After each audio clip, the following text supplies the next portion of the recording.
let me say that I was not surprised. I was not surprised because His Excellency John Dramani Mahama had promised the people of Ghana that he intended resetting the nation, and I believe that the overwhelming mandate that was handed over to His Excellency the President and the NDC also included the natural desire of Ghanaians to see some justice for people who over the years had suffered different levels or different degrees of injustices without any remedy.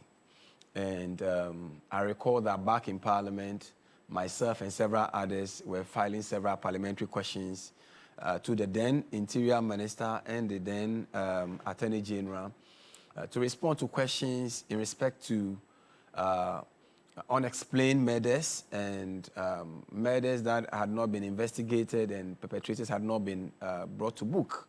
And so I wasn't surprised that once His Excellency John Dramani Mahama took over, he needed to take some urgent actions in respect of those murders and electoral violence. And the truth of the matter is that there were several people. We were dealing with several clients, because, I'm also actively practicing. Several clients who were seeking justice and never had justice. But based on that instruction, several people came back to us. Some were even police officers who were violated, who suffered gunshots and so on and so forth. Violated by who? Through electoral violence, people who perpetrated electoral violence.